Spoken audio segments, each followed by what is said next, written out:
It's time now for the Quit Doc Coach's Corner on WPSL, heard every Tuesday evening at this time. Heard on both WPSL and WSTU and archived on WPSL TV on YouTube. Just go to WPSLTV.com. And now, with the house full, here's your host. Well, it's John Messina. See, I love those introductions. They're getting less and less each week now. You hurt my feelings. Well, you really hurt my I feelings. was waiting for the orchestra part. You didn't bring the band. There's no Greg to do that. Waiting for Greg. We haven't seen Greg in 3 weeks. Yeah, he's on injured reserve. All right, I'm here with my sidekick, Fred Almaden. Welcome back. Another week passes by. Another week. You're working. Another no-contract lift. Did you say sidekick or psychic? That's football season. Psychics for the fall. Fall. Oh, okay. We get to what we talked about. You don't want to jinx week. any games That's yet. right. We're going to jinx it. Yeah. And we have our special guest here, John Picchiarini, the old, new basketball coach at Port St. Lucie. Always floating around. Now, we have to ask you this question right away. Are you a distant relative of the goalie from the Nashville Predators? I got to know that. Well, that was Picchiarini, right? Picchiarini but that's not how they said it. What happened is that somewhere along the way they were tired of saying, a big long first name, so he just switched it to his first and last name right into, two different names. So that's how I think that went. Might be a distant relative, but we haven't looked. He had a real good game 6. He had a real good game 6. Fluke goal. It's all right. So you're going to go back and visit. We're Pittsburgh, Fred. So, there you go. You're going to go back and visit the relatives in Norway coming up over the summer, right? You never know. We've known to drift around. So But we're going to get into John, his background, and what he thinks over at Port St. Lucie. He's reunited with his good friend Danny Neinstein. But we're going to talk about 2 college things first. First of all, I know, Fred, we started talking about the College World Series, and I think we're just blown away by Oregon State. They beat LSU last night. I got a friend who's the coach, Paul Maneri of LSU. They beat them 13-1. They're 56-4. Now think about that. The thing about it is college baseball is pretty competitive. By that I mean that, you have 15, 18 losses. You still got 40-some wins because they played 56 games. Oregon State, first of all, nobody even knows where it is. So you're up in Oregon. It's in Oregon, which is, I again, nobody knows where it is. Okay. Yeah. Within the last 10 years, they've won back-to-back national titles. And then this year, they have 2 23-game win streaks. Not one, 2. They beat the number 2 ranked team, LSU, 13-1 yesterday. That's amazing. And their best pitcher is not playing due to a situation that he had about 3 weeks ago. Right. So when you're looking at any kind of sport, football, whatever, to have winning streaks like that in an area that's not, quote, a baseball area, I think that's unbelievable. Huge. In any kind of sport. It's amazing, too, if you think about it. What do you think the weather up there is in February and March when everybody's a lot of playing indoor down skills. A lot of indoor skills. Well, I would say there has to be a group of kids that train together. The coaches got a system, and they must skill them. And then when you get back-to-back seasons, now you have a lot of the seniors training the sophomores. So they must have a nice system of recruiting and training. And they get kids from all over the area. They have a couple kids from Florida. They get them from Southern California. Yep. They get them from the East, and then naturally they get some from up there in the Northwest. Kids must stay. I don't know if they're going to win. They're in the driver's seat, but if they run the table, they could be 60-4. And I went to that's unbelievable. And 2 of the games that they lost, they're winning in the 9th inning. Right, because they're playing at high level. They're playing a lot of good quality teams. The schedule's tough. It's not like they're playing nobodies. In this competitive age, like high school, we talk about everybody's fairly equal anymore. And even football, it's getting everybody's competitive. But on that level, when they scored their first run, they're 41-0. So if they scored first and you got 41, I would say Vegas to say they got pretty good odds they're going to win the game. But that is just unbelievable. That's an amazing thing. So we'll see how that plays out, and we'll let everybody know next week. And the second thing I like to talk about, besides I'll sneak my pick in here. As I reviewed my college football picks, I'm going with South Florida to be undefeated. Wow. I looked at We their got to schedule. get picking it in the We're- fall. We're going to bring. We it get up. our picks the last couple we're weeks. gonna bring- schedules. I might look it Okay, up. we'll- Zach, we'll give 'em some time. We have We'll the give 'em book some right time. here. We Oh, have you the got book the right. book and The all. book You right got- here. We picked our top 25. I made a mistake. I had LSU twice, but Fred had a call me. I on noticed this that. one. You can't have. What, you had a second and 18? He had them 7th and 7th. LSU. I said they're good, but they're not that good. They can't be in I two like 'em. spots. But anyhow, there's a situation with a young man who's from this area. His name is Donald De La Haya. He went to Port St. Lucie High School. John, did you ever meet the young man? Yeah, I met him. He's a great kid. Yeah. Obviously he's at the Division I level, and he was quite skilled. He's the kicker for University of Central Florida, and he has a dispute now with the NCAA, and we're going to try to explain this the best we can. I don't have the 700-page NCAA rule book in right. front of me, Right. but he has a video on YouTube in which he does all trick kicks. Now, the way Fred and I were talking about it, he introduced himself as the kicker for UCF, which I think hurt what he's doing. And Fred, why don't you explain? Well, based on what I know, first of all, the kid is a great kicker. When he was in high school, he does all the Absolutely. kickoffs for UCF, and he almost every time's in the end zone. So you're talking at a quality kicker. But he's a marketing major, first of all. So that tells you that he kind of knows what he's doing. he's a smart kid. So he created this YouTube video, and in it he introduces himself as a kicker for UCF. I'm assuming that he knew the rules, but once you get 100 hits, 10,000 hits, you can get advertising. So he hit 10,000 hits. He got advertising. So he starts getting revenue. So long story short, the NCAA got wind of it. So he went to the UCF compliance, and they basically said, we didn't condone it. We didn't tell him to do it. We're not affiliated with it. So they kind of backed off. He said, it's my video. I'm raising money to help my parents who live in the Dominican, I think. And the NCAA right now has to make a ruling as to whether or not he can keep the revenue because he has, quote unquote, got benefits using the UCF name. Yeah, I mean that's where it probably lies, and the facility. If he's using any of the, That's a field good goals question. or the I don't know where field he did that and at. that kind So of if stuff, he so. didn't use the facility and didn't use his name, he might be okay. I don't know. That's the NCAA. I mean, you have all this It is crazy trick thing. kicks. It's not like he's Yes, doing yeah. field goal kicking, and I mean it is name. That's the whole point. Now, here's my point. As we were talking about last week about some of the college football and basketball coaches' salary, I have my handy book here. Nick Saban makes $30,452 a day. Okay? And Wait, this- say that again. $30,452 a $30,000 day. Okay, a day. Okay?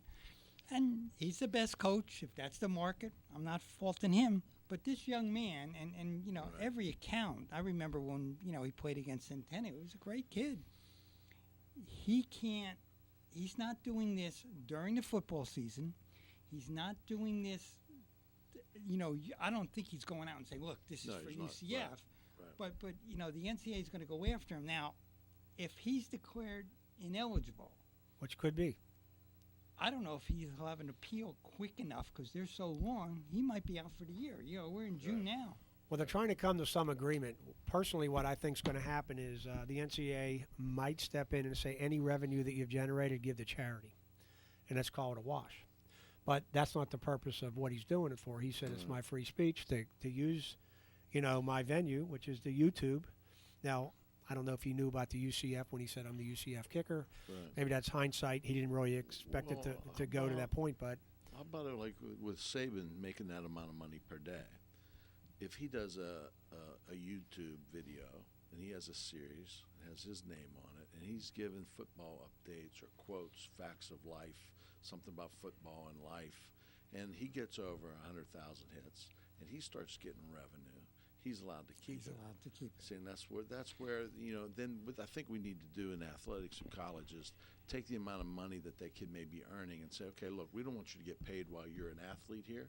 You have to put that money in some type of foundation That's that you good. can That's cash a good idea. in Good on. idea. You can cash in on once you graduate from the university. And it's a lot of things like these one and dones, these kids that go one and done. They make a lot of money for the university, and they can say, okay, you made a lot of money, and we see the amount of money that you made us by playing a national title. What if we took that money that people want to pay these kids?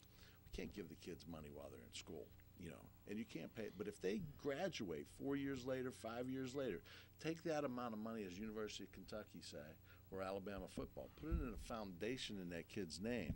So therefore, when he graduates 6 years later, even having a great pro career, that money can go back to him as pay. So I'm going to give you time off from the hockey, and you can go in front of the NCAA and make that proposal. I can make a nice That is a good presentation. I got a statement. couple people I can call. I might be able to get in there. What's crazy about this whole thing? Now it's taken a life of its own. Sure it is. So he's on ESPN getting quote unquote advertising. Yeah. Yeah. Because before it was one of these It's his hidden, right to do it. Yeah. hidden Yeah. things that happen in sports. Now it's on ESPN. I guarantee it. He's getting more hits. Right. Yeah. People are saying, "Hey, what's he showing that so many people want to watch?" I guess the revenue's growing. Yeah. I don't know where the money's yeah. going, Yeah. but Well, right right. now he's got a dispute And with that's the what NCAA. I think they really have to work on is trying to figure out a way to say, okay, you want to make that amount of money, you can do it, but we're going to put it over, and it's going to come through the college where the college That's can a great benefit idea. from it, but yet turn it back over once the kids are graduate from the school. And then he may turn it over and create a foundation within the school to help other areas, but he can make a profit. He could couple donate it. $100,000 when you graduate from Yeah. college because the university holds money that you help them profit from. And that comes back to you. That starts your life off pretty good. He can make a donation to Port St. Lucie High School. There's a lot of kids we see we could Oh, try to get that no. from. But I mean, that's an interesting story. And Yeah. like you said, my son Nick, who knew him, called me up and says, he says, Donald's got this YouTube video. I didn't look at it until the next day. Scrolling on the bottom is on ESPN, and I Yeah. said, "Geez, I looked at it. It's really Yeah, good." talented kid because there's some great shots. Yeah, There's no doubt about it. It's really interesting. It's a great job. But so, how does it feel to be back now, John? Yeah, it's one of those things. I went and saw Chuck Lowendick last week, Did you? and in his retirement, and I went, Chuck, I'm back in. I said, what am I doing? And then we go to the gym. And, I go to check on the gym, school's out. I'm going, we're going to start a summer program, looking at the lights, try to get the baskets. And one of the main baskets on the court is now broke. It's stuck in the up position now for 2 weeks. Hey, Fred, It could be another 6 months before we get it fixed. Fred, does that sound familiar? It's like, what did I get myself into? I called don't even have a Pick, you the forget main it's called basketball home court advantage. Yeah, home court. I We play half- practice- you we play play half court. court. You play half 3 on court. 3, the Olympic People sport. did say I was 3 a on half 3. court Now, kind of wait guy. a minute. Well, since you brought that up, how could that be an Olympic sport, 3 on 3? Tell me. I grew up playing 3 on 3. Yes, we did. Pick, 'cause I there know was a you lot did. Of, yes. Okay. a You lot of learned the 3 on 3. game playing 3 on Okay. 3. 3 on But look at the sports Yes. they cut out. Didn't they cut out baseball? They cut out baseball and they put 3 on 3. You 3 know on why? 3 hoops. Cheaper. Hey, faster it is game. cheap. Hey, It's fair. Now, got they a lot calling of their older- own fouls? A lot of older We used to call our own YMCA fouls. guys. Are they Yeah, calling the their own fouls? YMCA Olympics. That's what it is. Yeah. YMCA. Now watch dodgeball being next. All right. Yeah. But you're going to be reunited with your good friend Danny Neinstein. It's really cool that you guys are going back because I know the 6 years I spent there were probably I know it was my best 6 years in my career. And I think the one advantage that Port St. Lucie High School has over all the other schools, and I've been at all of them, I think, is it's a community-based school, and you have that community. There is a central thing because we're smaller. The 1,700 students as opposed to the other 3,000 students at the other school. It's tucked in the little corner on the east side of US 1, so it's kind of unique in its way. When the school opened in '89, there were a lot of kids that were here that were going north, and then they, made it their town. So we have a lot of alumni that come back and do an awful lot of things, and and that ebb and flow comes and goes. But it seems like the energy is coming back our way with older students being more involved. We have some great programs still that are going there, like Patrick Madden, who's never left and is phenomenal. with what I he went does to in the that club. play. I called Fred He's up. phenomenal. I went to that play Friday night, The King and I. And I went Yes. with my friend, and we just looked at each other, and I couldn't believe how good it is. No, it's- and then it's I look in the top-notch. orchestra, and there's the former principal, Terry Davis, playing Terry the Davis, trombone exactly. there. It was And I just think that's terrific. part of like our Yeah, school yeah. and the culture is that there are a lot of things that yeah. ex-students participate in those orchestras, and the band kind of does that where those students come back and they practice with the kids, And with Neinstein coming back, and myself, I think it's part of starting so early and so young. When it's opened Back up to the Future. Yeah, Back to the Future. You had So to it's say that, 25 right? years. I got a question. What's going to happen with the golf program that you were No, the so girls- involved with I'm- last fall? Are you I'm still involved in the golf I'm staying program? with the girls' golf, Yeah, and we're that's- trying to that's turn all that. that matters to we're me. going to work on that program. So we have some very good kids coming in. Fall golf coach. Girls golf coach. Yeah. We have some great young ladies that are playing, and they're really That committed makes me to the feel sport. better. I didn't want you to give it up. It's not so much about how well you coach in those kind of sports because they have those individual coaches so much. Yes. It's a matter of creating a team atmosphere, having the practices organized. Time the limit? Trip. Okay, it's going to rain tomorrow. It's gonna rain every day. It's going to, It's going gonna to be rain trouble. But we can get our swings in, girls. But I do enjoy it though. It was great to be out there. Yeah, it was a lot I of did fun. it the one year when Steve Moberg passed away. God bless him. And, yes. and Steve was a great guy, and Yes. I never had so much fun. Yeah. And I got halfway out there and said, wait a minute, I'm getting paid to do Yeah, this? It's you play. You play with the kids, and my good buddy Tommy Sloan did it after I did. And, Tommy was having a ball out there all the time. Tommy does play-by-play as the kids are hitting, whether they like it or not, But, Right. but going back with Danny, and when we were at PSL, there was no Treasure Coast. There was no Centennial. Yeah.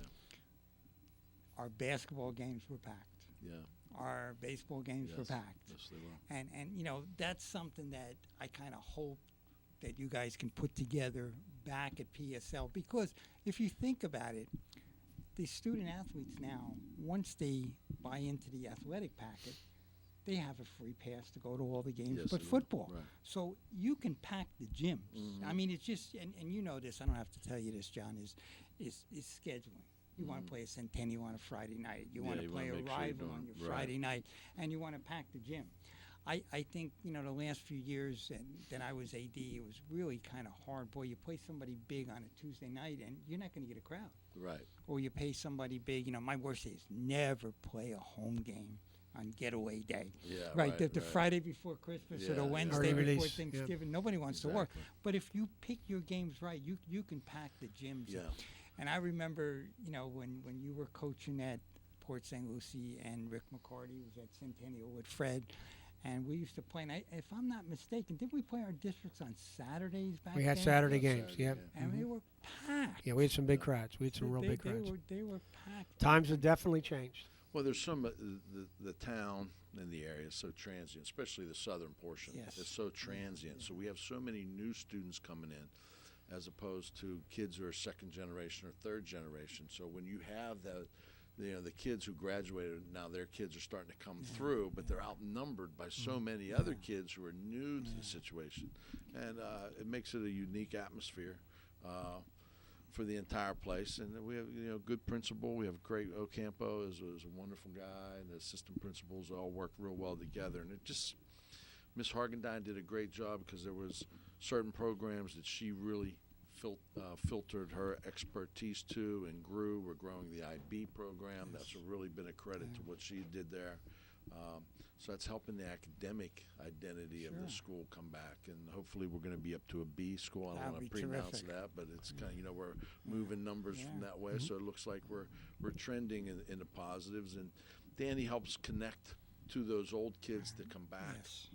and we're doing a lot with the training facilities have changed. There's just been a new culture. Coach Dent is doing a great job in his leadership as the head football coach.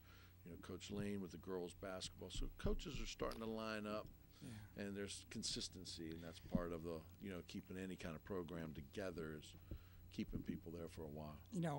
One person, and I know you're going to start laughing when I mention this name, that I know had a big influence on you, and even though he wasn't a baseball coach, he had a big influence on me, was Ed Kirshner. Oh, yeah. When I came up, the talks I used to have with Ed, just about coaching in general, and I know you helped him Right. out for a few years, and Ed's still coaching at what? She's got to be I think 75. he just retired. think he Was just 75? Yes, I believe so. He had I mean, 1,000 wins. Yes. He had 1,000 It's wins. He amazing. won every place he went.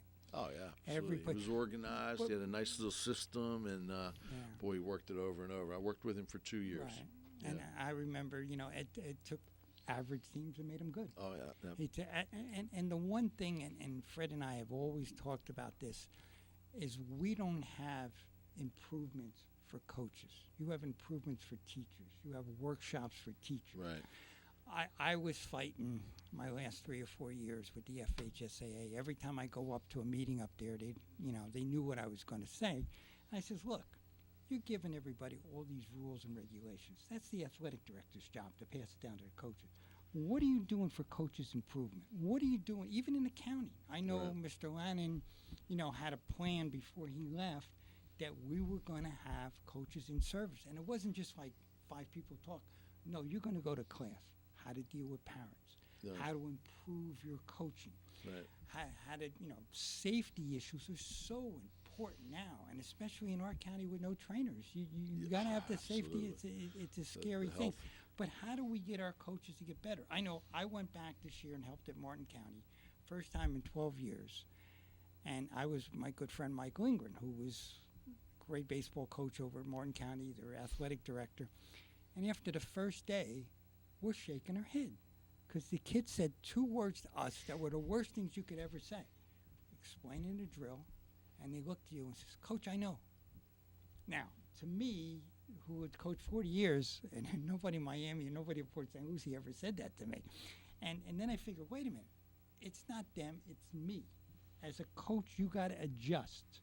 So what Mike and I were doing at the end of the year, we weren't letting the kids leave when we were doing drills and practice with them until they came back and taught us back and taught us the same drill.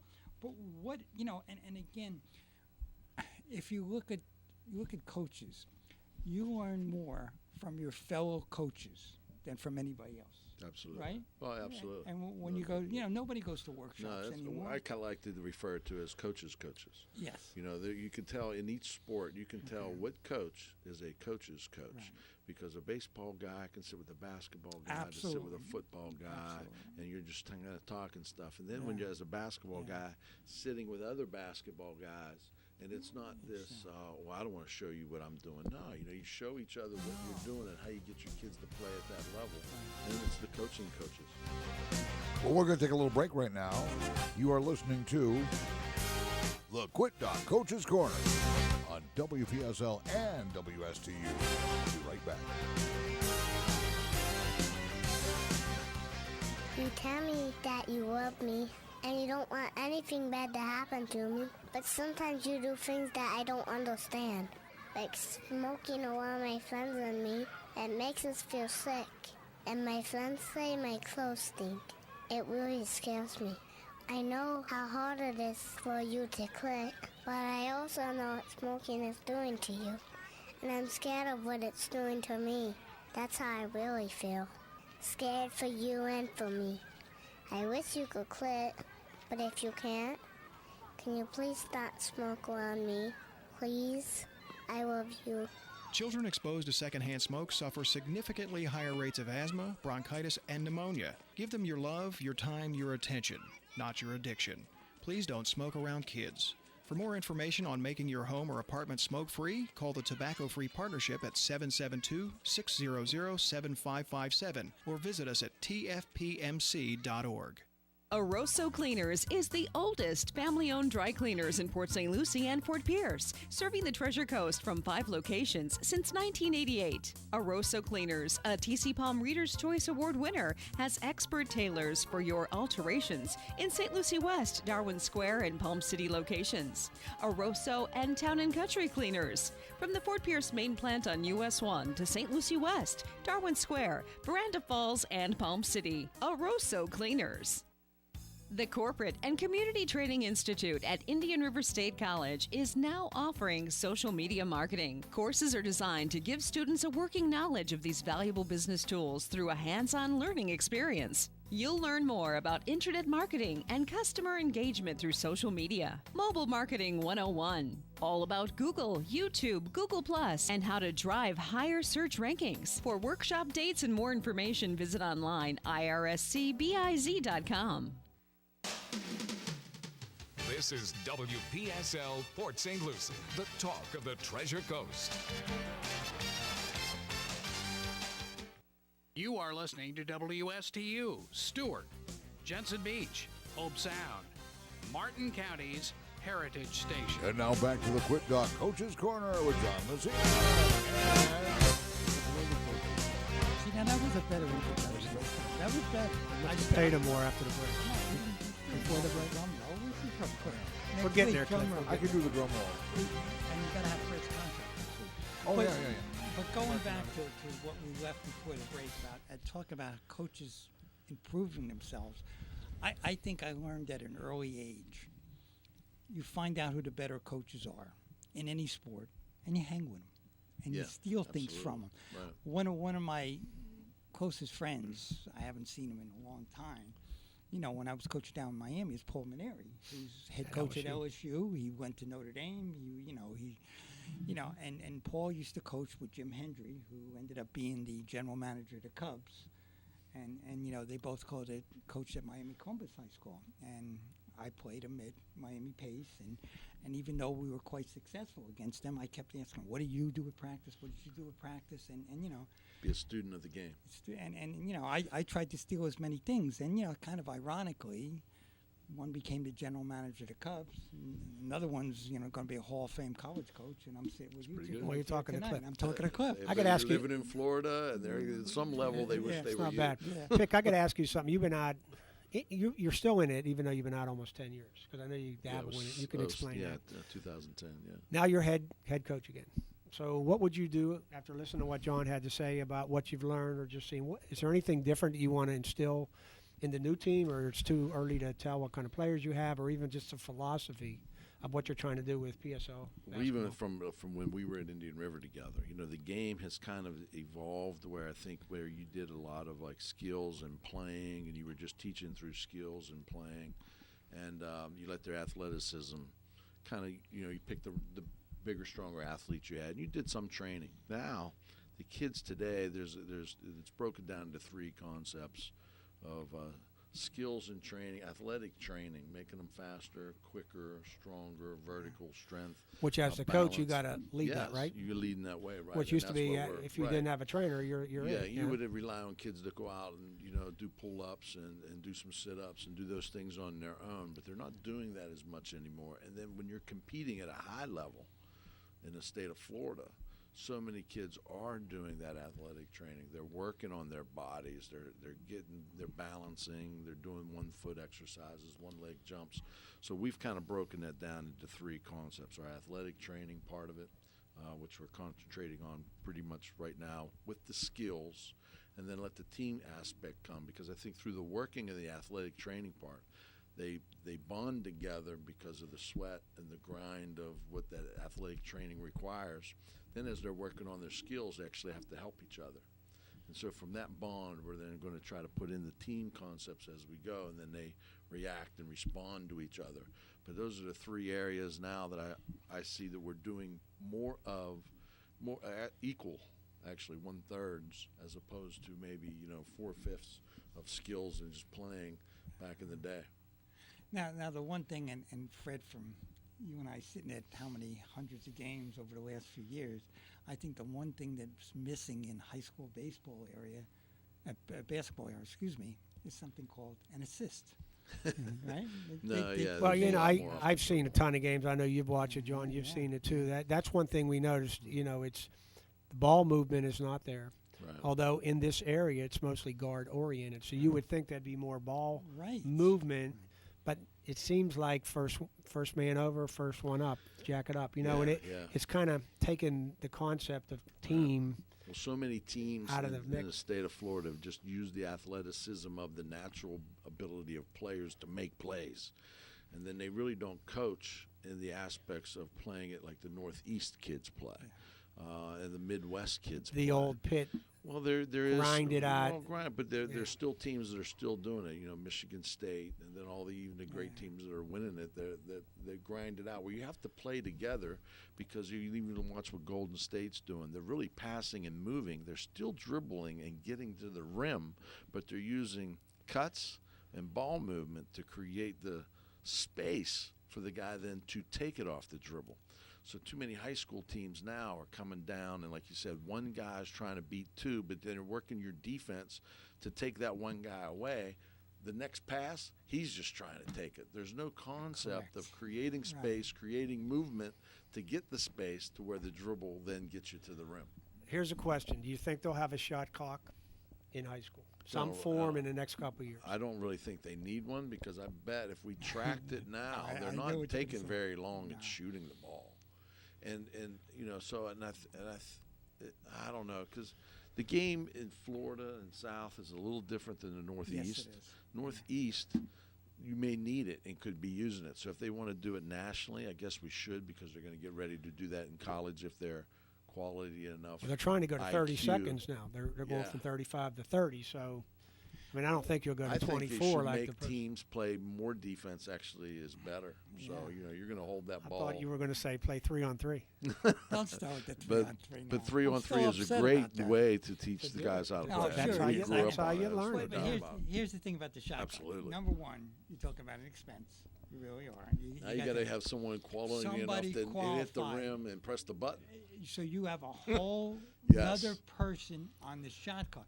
And it's Now we have a referee has to pay attention to the shot clock. and you're going to have to go Which to is hard to do. You're going to have to go to 3 refs, right? Well, But every game. this is my next three question. refs. I know it's Every early, and game I would don't know have if to you've be talked to three. Danny. Are you No. considering going to 3 reps for at least your home games or your district games? Back in the day, the whole complaint, coaches want no refs. They'd rather the kids just play and call it your own. Shirts and because skins, they, no No refs. one could ruin a game more than a referee sometimes. No, Shirts but no, and they do a skins, no great ref. job. 3-on-3. No, That's then the you way we had grew up. 2, and then you go to 3, and at 2 they do have to work harder and see more, so they don't see as much from the right angle. A 3-man crew has better angles and different responsibilities that they can tell whether something was actually an advantage, disadvantage better with a 3-man crew than a 2-man crew. 2-man crew has a different angle, so sometimes advantage, disadvantage is tougher to call. So through guys who, and plus with our referees, they don't have to run as much. Right. They don't have to cover as much territory, so it is better for them, except that I think they're all, God, they're getting paid a lot of money to do high school games. What do you it's think? a lot of, Do you they think deserve 3, it, but do you man, think that's a 3 big would ruin cost. the flow of the game? Or is with 2, with what you I- just mentioned, the no, way kids are just I think coming over and 3, jacking because it's makes going it so fast. crazy. The referees are spread out, so that gives them that more. Actually, they can watch the flow of the game from behind better or coming toward them better because they don't have to go up the court as fast. And with the kids playing so fast, you need 3 because it allows those referees to let the flow go. The thing is, do the refs understand the game enough? And not disrespecting them, but a lot of them don't study the game. You know what I mean? Like they'll watch and they know the rule book. Yeah, I respect that. But do you study what basketball is, or you're just out there making calls because now at this moment everybody in the gym's got to look at you? And the one thing I think you mentioned about the difference between Northeast basketball and Florida basketball. I mean, when I was from Jersey, I got to see St. Anthony's a bunch of times with Bobby Hurley up there. And they do something down up there that they don't do down here. Mid-range jump shots. Right. There's no such thing as a mid-range jump shot. You have a 3-pointer, Right. or somebody's going to try to get loose and dunk it. But I firmly agree with you. I don't think you need the 24-second clock. I Or don't think they 30 shoot. second, yeah, I think they it's- shoot in 20 It is seconds. going to be a big expense for all these schools to be outfitted with it, and getting someone to You got to get do it the right. clock and then click that thing on the right end. Right. But we're talking Florida basketball. The guys who kind of get it, who are even born here and done it, like Frank Martin at South Carolina.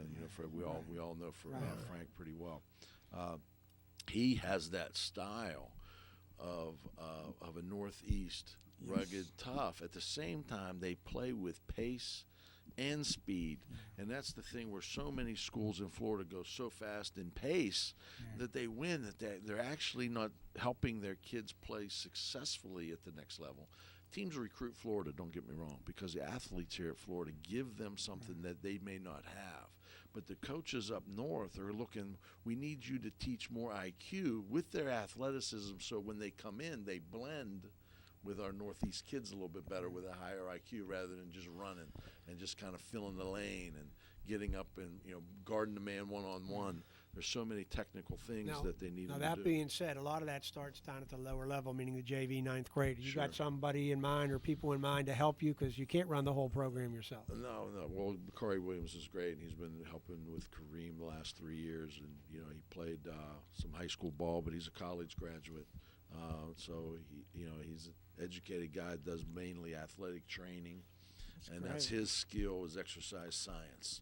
And then he's learning the game as he's gone over these last couple of years. So his knowledge and understanding is we have some great conversations. So I'm really looking forward to working with him. And then we're adding Tim Bartnick. There was an LPA grad that played at St. Andrews in North Carolina. He's 6'7", big guy, and I remember him in high school. Fundamental player, and he. I'm not sure who his coach was. I think it might have been Stuart Reese. Stuart is a good coach there for a while, so I think he was there right in the beginning of Reese coaching. And so by playing college ball, he has an understanding of what next level kind of stuff is, and how to prepare the skills fundamentally with the athleticism to execute the skill. And it's that balance and combination, and they're both good guys, college graduates, and those guys. Looking forward to the year we're going to. Well, I would have picked you on an interview, wouldn't? What? You pick Coach Pick on an I interview would to have be took the him head for the coach hockey. just based on what he said? I would have took him for hockey. Huh? Hockey team. The hockey That's when he's team. playing. That's when he's Oh, playing. Yeah, well, if we were His picking playing up, days are hey, over for till three, yeah, fall. 3-on-3 right now. Can we go at it? I don't know. If we, Oh, Olympic I'll stay behind the sport. 3-point line. You're underneath. Oh and there man, you get the 60 yeah, and over. you can handle the ball. I'm not moving very No, much. we're anymore. not, all of us are not moving. Now, you have not met with your players yet. Is that correct? No, we've met. You've met yeah, the whole we've team? met. Yeah, we met, and things are going. They're working at the So paperwork's what was coming your in. first opening statement there? Well, it was kind of interesting. Basically, the Coach Rod and I have been so close for all these years, 28 years, and he's been a head coach for 14. He put his heart and soul in and did a fantastic job. But basically, talking to the kids is being prepared to compete on a daily basis. So every day when you come, are you prepared to compete? What are you going to do to get better for yourself in that preparation to compete? And then how can I help my teammate get better? Great. So those are the two things that every day we come in and say, okay, we're preparing to compete, and then how can I help my teammate get better? And then, it's go from there. And the guys we're not doing a lot of basketball stuff, actually. There's in the weight room with football and everybody in that kind of context. And you're a believer that they should be playing more than one sport. Oh, absolutely. Good. That's the biggest aspect of so many kids. The kids who play multiple sports, and I don't know if a lot of parents understand this. They keep their kid in one sport all the time, and then they, as a parent, think they know more about the sport than the coach. And then their kid has this confidence because the parents going home complaining about coaches that their kid may know more about it than the coach. And if they're athletically not making progress with the skill of the sport, they're getting passed up, and then it's blamed on the coach. The most important thing for all of our kids is to play multiple sports from the time they're 6. They don't have to do judo for 25 years, but they need to do a multiple amount of sports. And then what happens, those kids that come to you are more willing to be coached because they know they're not mastering the sport. Their parents not giving them too much confidence in that one sport because the parents going, well, you were at soccer, then you got baseball, then you played football. We're going to go to basketball. Then, do some judo, do some karate, do some balance, do some gymnastics. Take some time off. Be a Take kid. some Be a time kid. off. Be a Yeah, kid. that's a Be a big. kid. And That's I think that's takes a big the thing. pressure off Yeah. of them. Is if they're playing other sports, there's no pressure on the one sport. And then the parents who are only letting their kid play one sport because it's easier and more convenient, all the pressure goes on that one sport. And then that's sometimes I think where burnout gets Oh, in. absolutely. And they don't understand that a kid athletically is getting better with the skills, and they haven't been playing as long, but their skills and athleticism become better than the kid who's just been playing one sport. When I was all the way. coaching down in Miami, after we finished the season, and again, going back then, it was a lot longer season. We were playing 30 games in the regular season, plus the playoffs. There was no starting date, so we would start before Christmas. I had 2 words for the kids at the end of the year. See ya. Okay? Yeah. And then when they came back, I say, look, you're going to work on your grades. Yeah. Find a sport to play. Right. Well, we're going to play football. No. You're going to swim. You're going to cross country. You guys want to play football. Swimming's like They're awesome. swimming great. Cross country. Well, I think Pick had a good point. Teamwork's lost in the shuffle, and you can do teamwork in any sport, and you understand the coach. I know Roy Williams, everybody knows him, a basketball coach, but he started out in Asheville, North Carolina. That's where he's from. Coaching 9th grade freshman football. He coached like track, tennis, and very little basketball. And he played basketball in North Carolina. And he said, I learned coaching just by coaching. It didn't have to be on a high level. And then naturally you grow into the sport, and look where he's at now. But you're right. The teamwork needs to be learned. It's an acquired from different sports, not only one. Even though baseball is quote unquote an individual sport, you still have to have the teamwork. Yeah. And you got to have fun. And if you're there year round, it's not that fun. Now, let me ask you a question for you guys. Do you think what the Warriors did this year, being unselfish, playing definitely a team basketball, even though their individual stars are terrific, bringing guys off the bench that had a tremendous role. That's the key. Is that something that high school kids can look up to? Well, and I say, think "Look you at got to that understand, team." and I liked watching. Me and Pick talked about this during the basketball season for college. UCLA, I loved their flow. Now they didn't win the whole thing, but when they were hitting on all cylinders, it was beautiful to watch. The thing about the Warriors, I think that's really nice, is that they're making astronomical money, but they're willing to take pay cuts. Now, I know $3-4 million pay cut is not a lot, but with the salary cap in the team concept of the game, everybody's willing to take less money to keep the team together, to keep what they have going, and it's beautiful to watch when they're running their system. And again, that's teamwork, even though individually they're all collectively helping each other be successful. And the sacrifice. Yeah. And I'll give you another team that does that, and a lot of times it goes unnoticed. Look in Kentucky. Look at the what Cal's done. Yeah. Look at the NBA players that they have. What did they average in college? 9, 10, 11, 12 points. Some of them playing half the time, and they're first-round picks. Well, actually, he's recruiting very well, so he's actually going after. He has a great eye. He has a great eye for the positions he wants to fill, and then he can convince them that when they come to him, they're going to blend in. So if you're a long 6'10" center long, then they're going to put you next to a power forward 6'9". So you know that you're going there to play a role, and then that role is going to be the same as the NBA. So therefore, they don't worry about being the leading scorer. And so many parents in basketball think that it's about being the leading scorer. If you did that in high school, and you took great team coming in, these stars from all over, and said, well, you're going to play 3 minutes a game, and you're going to play 8, and they'd look at you like nuts. But then you got to give Cal credit. He knows he only has those kids for 1 year, but look, that's a team. You can never say Kentucky is not a team. He's got a great thing now because through the 12 scholarships, say he's bringing in 4 to 5 All-Americans every year, the one and done, 5, maybe 6. But see, he has 7 others that have been sticking around 2 to 3. So those guys coming in at least have 2 or 3 other who are All-Americans and all-purpose going, hey, I'm going to leave at the end of my 3rd year. You may come out in 1 year. And that's where some years he has 7 guys go in the draft.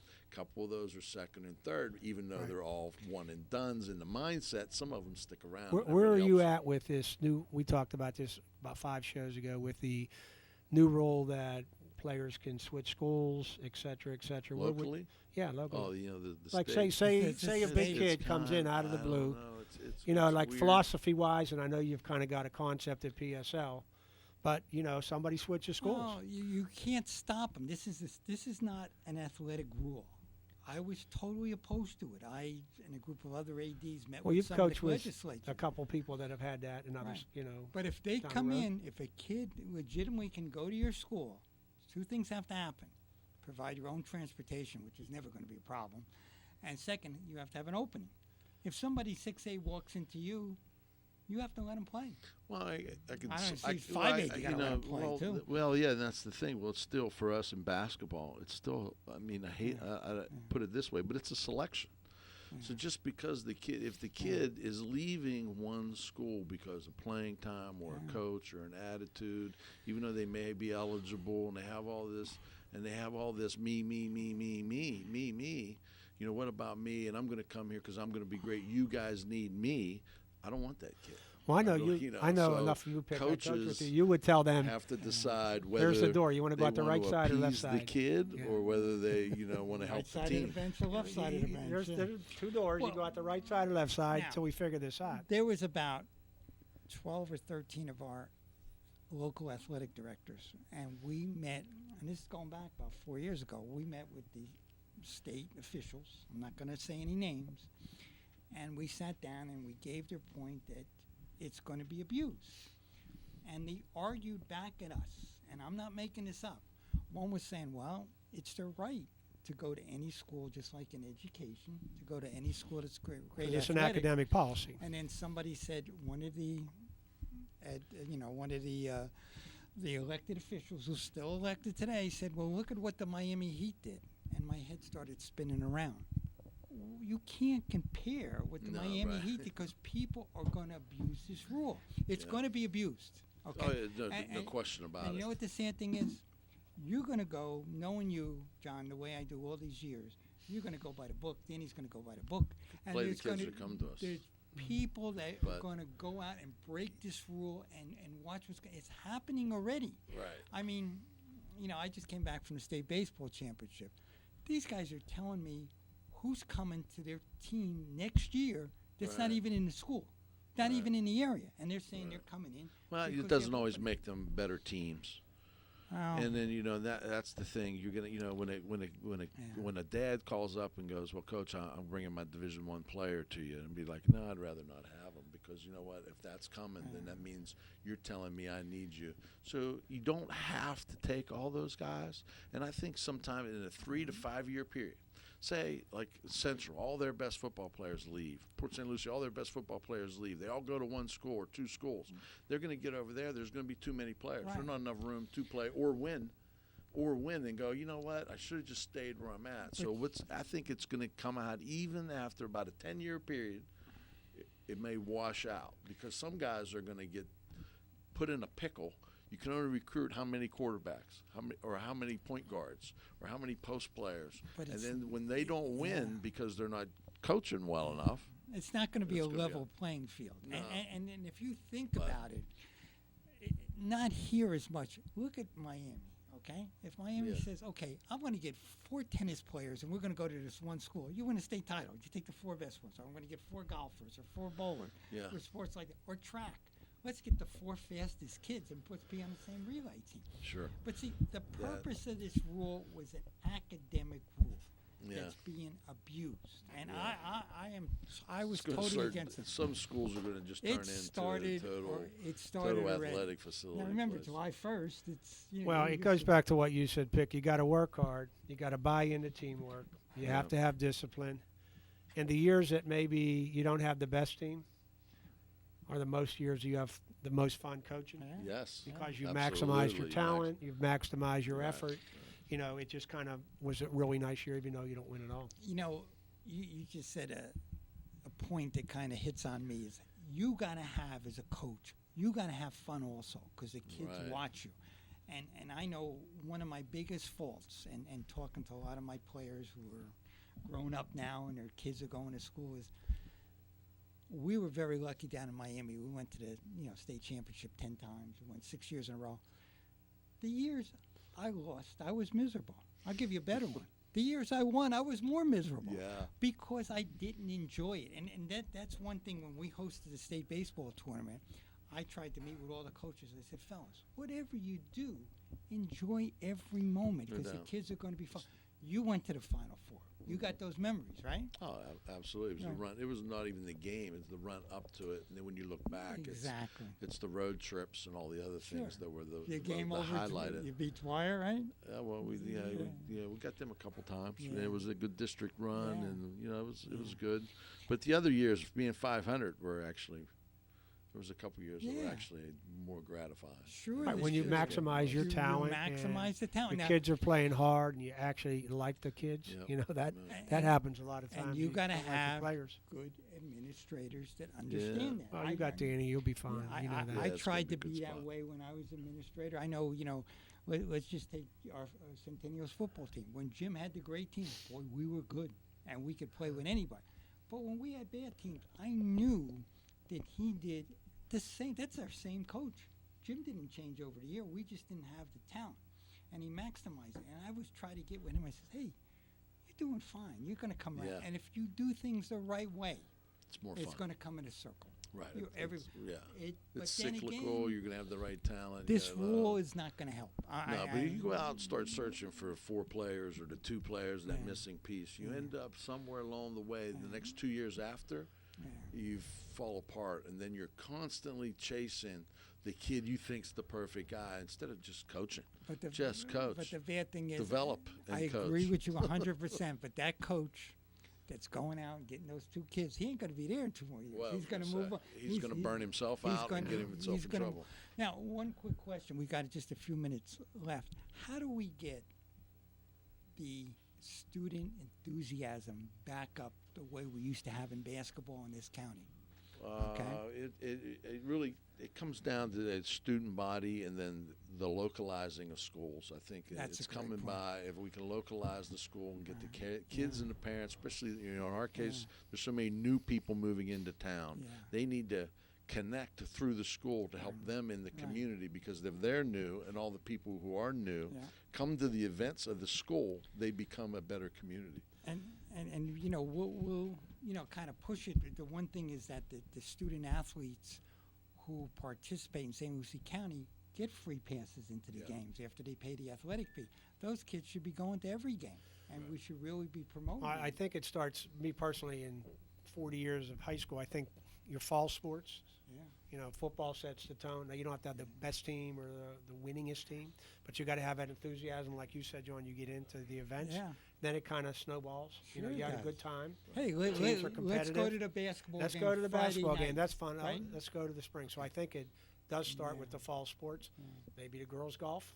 Head coach John Picchiarini for a second year. We'll have a big crowd. Big crowd, yes. Big crowd.